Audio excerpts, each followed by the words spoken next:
Welcome to this webinar, introducing the Consumer Goods Forum Forest Positive Coalition Methodology for Deforestation and Conversion-Free Soy, brought to you by the Coalition with support from ProForest. The objectives of this webinar are for key users to learn more about the Coalition's Deforestation and Conversion-Free Sorting methodology for soy, and also to improve their ability to support Coalition members with their DCF reporting. Begin with some brief background of the Forest Positive Coalition commitments, action, and accountability before a deep dive into the DCF methodologies. The Forest Positive Coalition is composed of 22 leading manufacturers and retailers committed to driving collective transformative change to remove deforestation, forest conversion, and degradation from key commodity supply chains. In this work, the Coalition is supported by the Tropical Forest Alliance and ProForest. To deliver this forest positive ambition, the Coalition has a three-pronged approach across own sourced volumes, working with suppliers, and addressing systemic issues in production landscapes through collaborative approaches. These actions are underpinned by transparency and accountability.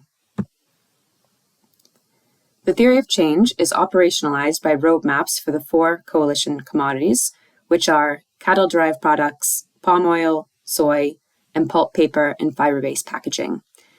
These roadmaps each have 5 elements of the forest positive approach, which are managing own supply chains, working with suppliers, monitoring the production base, engaging in production landscapes, and transparency and accountability. For each of these 5 elements, the roadmap specifies individual member and collective company commitments, actions, and KPIs, on which the Coalition companies publicly report on an annual basis.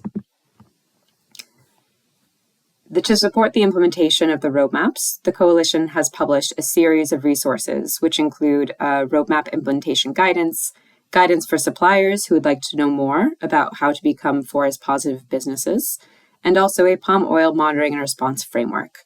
These are all readily available on the Consumer Goods Forum website.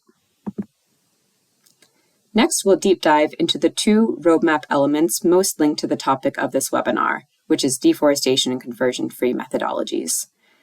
Element 1 of each of the 4 commodity roadmaps covers members' own supply chain and volume sourcing, which includes a commitment to be deforestation and conversion-free across commodity business.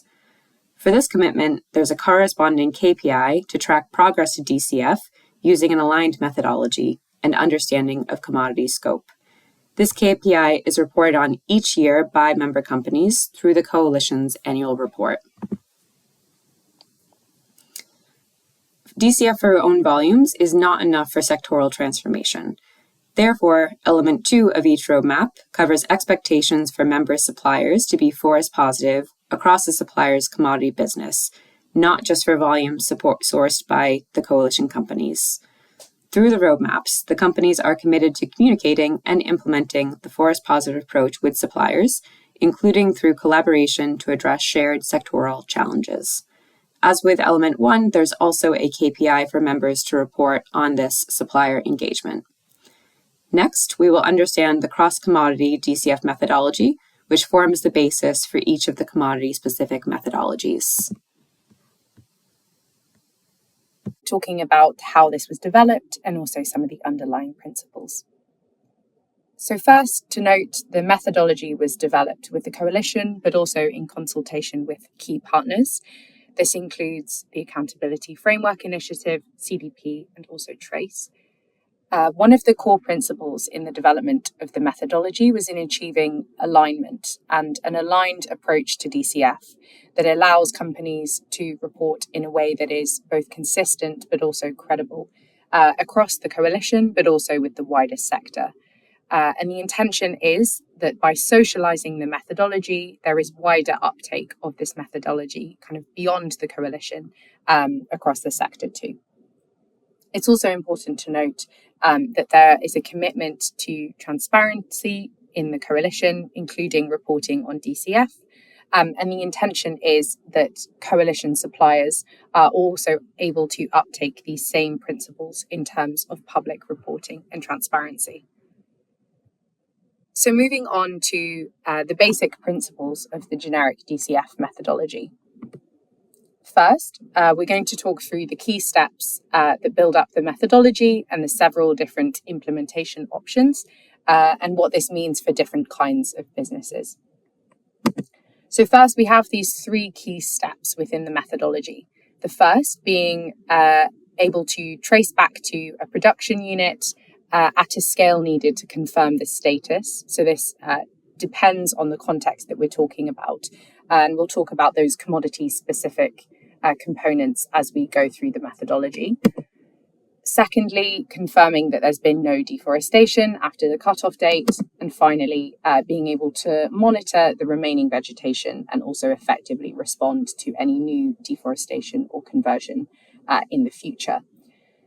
So there's several different ways of implementing those three steps through different implementation options, which we'll now walk through. So the first implementation option A, is through certification under an acceptable scheme and chain of custody. Within certification, this includes those three steps that we just walked through. So there's a stage at which there's traceability, there's a certifier on the ground who can verify where the volumes came from. There's then also these stages of monitoring and checking that information. Implementation option B includes area level monitoring. This has also been referred to as negligible risk in the sector, though generally the sectoral aligned language that we use is area level monitoring. This relates to geographic areas at different scales depending on the commodity context, where there is little to no deforestation or conversion. And so a specific geographic area can be considered negligible risk or minimal risk. Implementation option C includes remote monitoring. So this might be through remote monitoring platforms where you have traceability and you can check that there's been no deforestation or conversion in that area. And finally, as opposed to remote monitoring, this could also be done through an on-the-ground field assessment. It's important to note out that these different implementation options may be more or less used depending on the commodity context, and that's something that we will be going through as you go through the material. These implementation options are most relevant for upstream companies or companies where there's good access to robust traceability information. In a context where there's limited traceability information to a production area, a company, particularly those further downstream, might be more reliant on their suppliers in being able to access this information about the deforestation and conversion-free status of their volumes. In that case, we might talk about implementation options E. So this is where you check that your supplier has an effective DCF control mechanism. And all that really means is that you're a combination of A, B, C, or D that is effectively addressing deforestation and conversion and the risks associated with that in the supply chain. So we're now going to be walking through the commodity-specific interpretations of this generic methodology. These have been adapted for each of the 4 forest-positive coalition commodities: palm oil, soy, pulp paper and fiber-based packaging, and cattle-derived products. And all of these methodologies build off the fundamental principles which have been presented in that generic DCF methodology.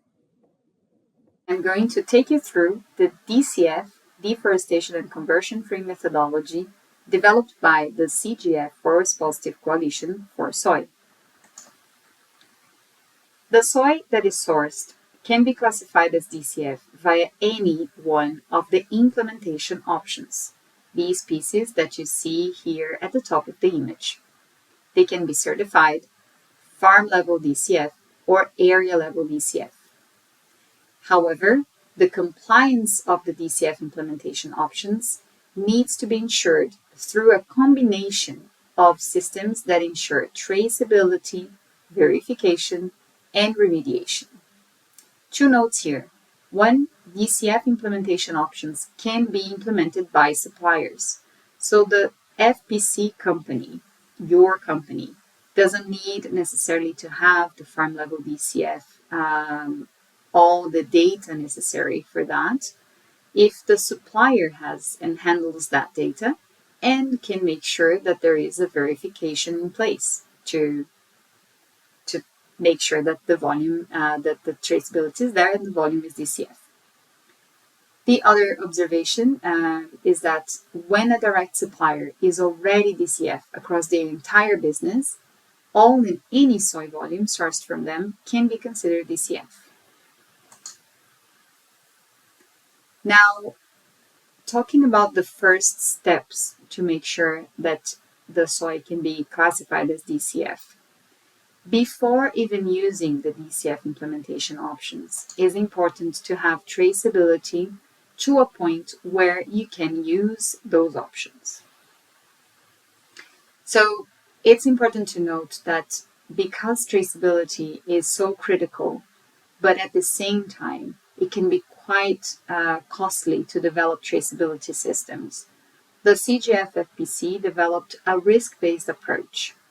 That means that companies need to have traceability to a level that they can assess the risk, and if there is risk, they go further. If there is no risk, they can stop at that level and consider the volumes DCF. We're going to explain that better in the next slides. But in general, this is applied in the following way.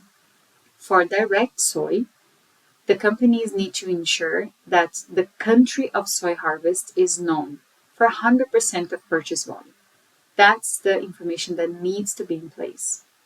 Once a company knows that, they can assess the risk at that level, and if there is risk, then they need to go one level further and have traceability to subnational level, which could be municipality, district, or an aggregation point like a crusher, a cooperative, and a supply base area. And once they do that, if there is risk again, they need to go yet one step further and ensure that material is traceable to the farm in those regions. For embedded soy, the only difference is that, well, because embedded soy, in the case of embedded soy, companies are not even buying the soy, they're buying the animal product, and the animal has eaten the soy. The very, very first step is to ensure that you have information on the country of origin of the raw material. That means the country where the animal was raised. If it was, if it's meat, the country of the beef cattle, the pork, the chicken, the fish, the seafood. If it's dairy or if it's eggs, the country where those products were first produced. Once you know that, you can estimate the potential soy origins and the risk associated with them, and could start working on traceability for the origins, the potential origins that have risk. Once you do that, the idea is to get to the traceability to the soy origin. And once you have that, the steps are the same as for direct soy. You can assess the risk and go further if there is risk. It's important to note that the traceability requirements are more stringent than what is presented in this slide for the EUDR, the EU Regulation on Deforestation. So starting with the implementation options. With certification. What are the DCF standards? Certification usually, always uses a standard, and there are many soy standards. They can be certification schemes like RTRS, Proterra, and others, or private voluntary standards, and many soy traders have their own. When the soy volume is certified or verified as compliant with the DCF standard, these volumes can be classified as DCF. Now, there are quite a few advantages of using certifications. For example, the premiums that are paid to the producer that creates a market signal. Also the fact that they go beyond DCF and they deliver outcomes, positive outcomes for nature, for people. But here, one important point to highlight is that the certification schemes and some of the private standards, they also have traceability and verification mechanisms embedded in their structure. So they don't need additional assurance. And how to define DCF certification standards? Well, the CGF, Forest Positive Coalition, has developed criteria which is publicly available to classify a standard as DCF. Currently, the recommended DCF standards are here on the slide, and they include RTRS, Proterra, and the standards developed by traders, ADM, Amagi, Cargill, Bunge, Lower Dreyfus, and COFCO. But note that these standards can only be considered DCF or recommended as DCF if the chain of custody is segregated or site-level mass balance. Meanwhile, companies can use the criteria to select standards themselves. So this criteria is publicly available. Any company can use the criteria and assess a standard against those criteria and confirm if the standard is DCF or not, and start using it to classify volumes. What may an FPC company request from their suppliers when they are buying certified material? So here we have two boxes, and the numbers 1, 2, 3, 4, 5, 6, they are aligned. So this means that what a company needs to ask is a certification certificate or evidence that include all these information. And on the left side of the slide is what questions a buyer needs to make when analyzing this evidence. So the certificate needs to have the identification of the supplier and of the customer. And when you receive this document, you need to ask, is the supplier or the customer in your direct supplier, is it connected to your supply chain? The document also needs to have date of issue, but the date needs to be aligned with your purchases.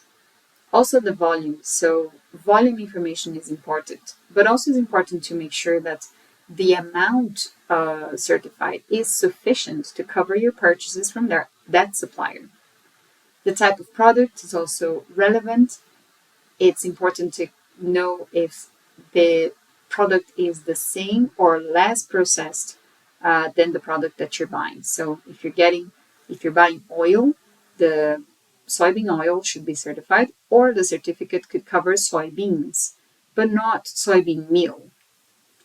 The chain of custody model, as mentioned, the chain of custody model needs to be identity preserved, segregated, or site-level mass balance. And the chain of custody information. So if your supplier is not buying directly from farmers, the soy, there is a need to have some information on who are the supply chain companies. And ideally, this information should get as further as the first aggregator, which means who is buying directly from farmers. It's also important to note that certification schemes have their own procedures and rules on making DCF claims. So, for example, RTRS and Proterra, and they will add more criteria or how you should use the information. So if you're using those systems, it's important to pay attention to those criteria. Farm level DCF. So when certification is not available or companies want to use another DCF option, they can monitor deforestation and conversion in the soy farms or soy planted areas and prevent purchases when there are non-compliances. When the soy volume can be demonstrated as traceable to a monitored farm that had no recent conversion of natural ecosystems to soy, these volumes can be classified as DCF. And how to define a DCF farm level system? Well, some criteria to accept a farm level monitoring system as DCF is available in the Soy DCF methodology in this link. And it's important to note that the Amazon Soy Moratorium, which is a sectoral agreement that monitors and blocks purchases from non-compliant farms in the Amazon biome in Brazil. This system is accepted as a DCF farm level system only when the soy is traced to the Brazilian Amazon via a trading company that is a signatory and verified compliant with the Amazon Soy Moratorium. So you need to know the traceability, at least to the biome, and who is the trader that is selling that volume to you, and check if that trader is a signatory and if it's verified compliant. And this is the first example of evidence that a company can request from their suppliers in the case of the soy moratorium. So there are declarations and reports that state compliance and audit reports that could be made available by the supplier. The other option is declarations that state compliance with the supplier's own sustainability or traceability programs, protocols, or standards. The supplier has an independent verification method, traceability system, and risk classifications, and they can declare that they have the traceability and they are checking the farms and they are not purchasing or are not supplying to you the volumes that are coming from non-compliant farms. The other option is farm-level DCF assessment reports and results. So in that case, it's important to make sure that this evidence includes the parameters used and the results of the assessment that demonstrate the DCF status of the area that was assessed by the supplier. The evidence also needs to include information on the methodology that is used. So, for example, it needs to explain if it's considering only deforestation or deforestation and conversion, and the recommendation is to include both. The cutoff date that is considering. It should be aligned with the legal and sectoral cutoff dates where they exist. So, for example, in the Amazon Soy Moratorium has a cutoff date of 2008. But for all the other regions and where there is no sectoral agreement, the cutoff date should not be later than 2020. And it should also include the DCF verification method for that option. The third implementation option is area level DCF. And it's a recommended resource that can be used when other DCF solutions are not available or not feasible. And this is because sometimes it's really not possible or appropriate to assess land use change at the scale of a specific production unit. As we mentioned before, the FPC adopts a risk-based approach. So if the soy volume can be demonstrated as traceable to a sourcing area, for example, subnational level, where it can be shown that there has been no or negligible risk in deforestation or conversion to soy, these volumes can be classified as DCF. Now, it's very important to note that this approach is only trying to help companies reporting volumes and prioritizing efforts on traceability. It should not be used to avoid purchasing volumes from at-risk or meaning non-negligible risk origins. And how to identify a negligible risk origin? The FPC has developed a recommended methodology that is available in this link. This was developed in collaboration with TRACE and support from AFI Secretariat. AFI meaning Accountability Framework Initiative. This methodology was applied and a list of no or negligible risk municipalities for soy in Brazil is developed and is available for members but not publicly available. And companies can use the methodology to classify other regions as well. So when companies are adopting this implementation option, what can they request from their suppliers? The idea is to request evidence that the volume is traceable to that region that is considered of no or negligible risk. So traceability evidence like shipment documents, health sanitary certificates, contracts, invoices, similar documents could be used. Importantly, they need to include information on the origin and destination of soy. The destination should reflect your supplier's location. The origin should reflect that municipality or district or whatever that is considered of no or negligible risk, the volumes, and the type of product. Of course, there is no need to use any confidential information for this purposes, recognizing that contracts, invoices will always have confidential information. Those could be hidden. And because the FPC has developed this list of DCF municipalities for Brazil, the idea is that when a company is sourcing soy, they can ask their supplier the following question: what percentage of the volume supplied to my company through your site X or Y was produced in no or negligible risk municipalities that are in this list? And this can be used for companies' own reporting. The idea is to also have verification on the traceability systems, which we're going to cover in the next slides. So when it comes to the mechanisms to ensure DCF, traceability systems is one of them. And it can be achieved in three main ways. The animal product or soy supplier is DCF across their entire business. So everything they source is DCF. It doesn't matter which client they're selling to. Second situation, the soy volume is certified, identity preserved, segregated, or site-level mass balance chain of custody models. So there is a third party verifying under a certification scheme that there is a physical DCF supply chain in your supplier. Or your supplier has a system to control supply chain flows that ensures segregated or mass balance accounting for DCF volumes at site level, similar to a chain of custody, but maybe not as part of a certification scheme. It's important to note that mass balance is accepted in the FPC guidance only if it's happening at site level and only until 2025.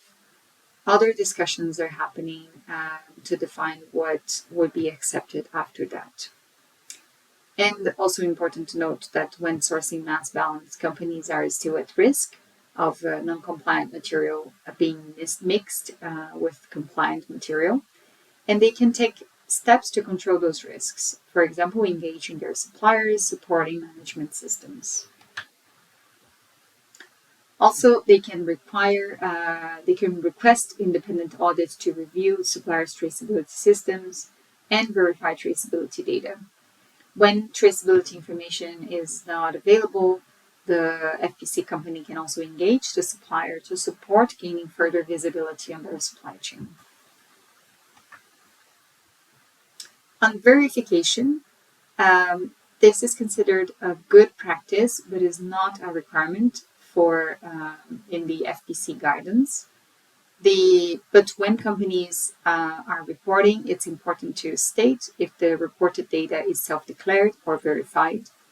And if considered verified, the idea is that we mean by verified that there is a third-party verification. When it comes to external references, the Accountability Framework Initiative has general guidance available on verification and is currently developing detailed guidance for different reporting contexts. So, what to do when the volumes are not DCF?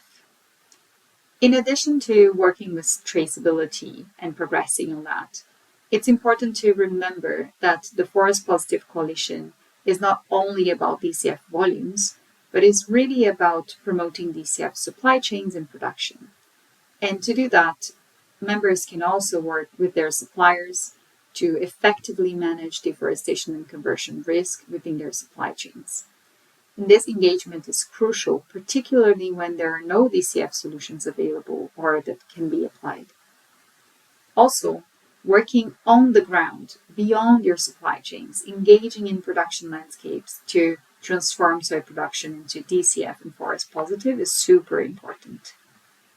And finally, using the data collection and the aggregation process, the supplier engagement, to understand how this influences the strategy and KPI setting. Based on that, the data collection can be reviewed based on the results that you're getting. So this cycle is important to assess the strategy of DCF implementation, reprioritize efforts and investments, and advance on delivering the DCF commitment. Another way to recognize progress towards DCF is the KPI that is that allows companies to allocate volumes that are not yet DCF, but they are progressing. And to classify volumes as progressing towards DCF, there are three situations.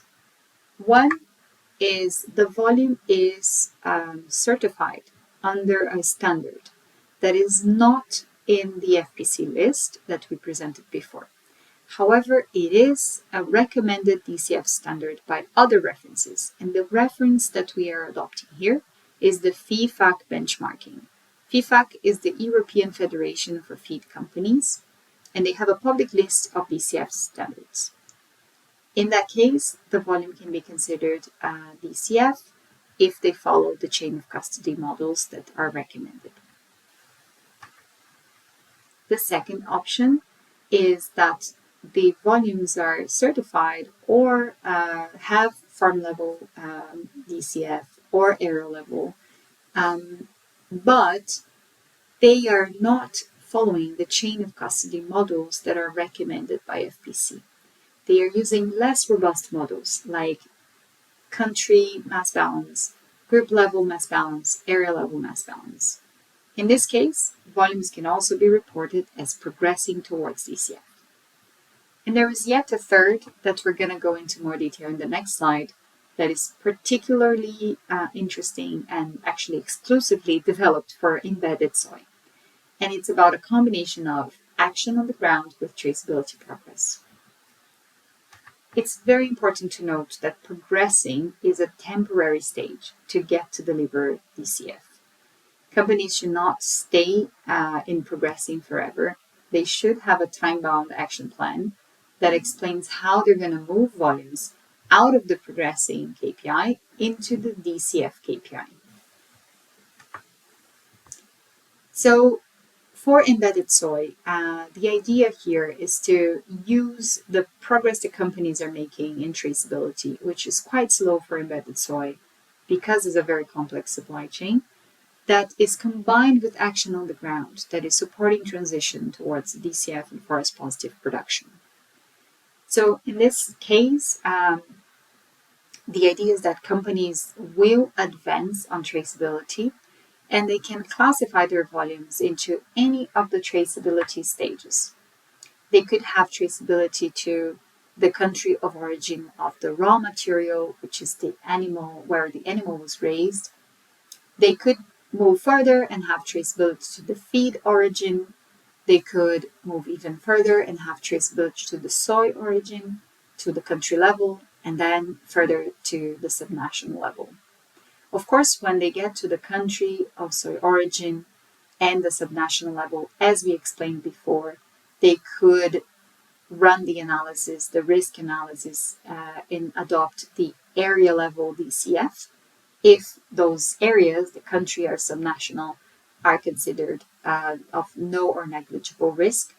And of course, if they go to what is not here in the slide, the fifth stage of traceability, they get traceability to farm, then of course they can check if the farm is DCF or not. There is also a stage 0 that is not on the slide, is when there is no information on traceability. So in that case, this approach doesn't apply. And the idea here is that the volumes that are at any of the stages of traceability if there is also a combination of at-scale action, meaning support on the ground for transitioning to forest-positive production, resilient landscapes. If the volume is the same, if they match, these volume can be classified as progressing towards DCF. So in terms of at-scale actions, we have different examples. It could be, the simplest one is the certification credits, so RTRS credits, for example. Companies can buy RTRS credits, and they are equivalent, each credit is equivalent to 1 ton of soy certified. So that's the simplest one. If you're buying, if you're estimating or you already have traceability to the raw material for 50,000 soybean equivalent in terms of volume, and you're buying 50,000 RTRS credits, you can claim 50,000 tons of progressing towards DCF. So this is how it works. There are other actions that could also be used. Companies could be supporting DCF production via green finance, or support farmers to get certified. They could be also supporting other types of actions in the farm that are not on the production, but are on conservation and restoration. They could also support actions beyond the farm in soy-producing landscapes, which could even be a landscape initiative. In those cases, there is more guidance in the links that I'm going to take you through in the next slide. That will detail how you calculate the volumes that you can use to classify as progressing towards DCF. So the idea here again is that if volumes can be under progress and traceability and under at-scale action, they can be classified as progressing.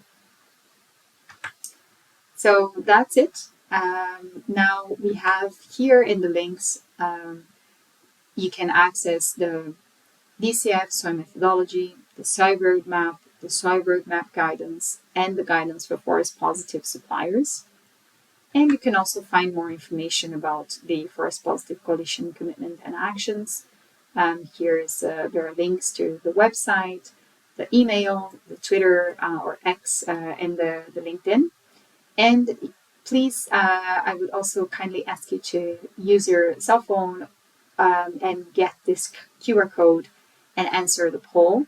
This will be super important to have your feedback on this webinar so we can improve how these are developed and delivered. And I want to thank you a lot for your time to get with me through all this content.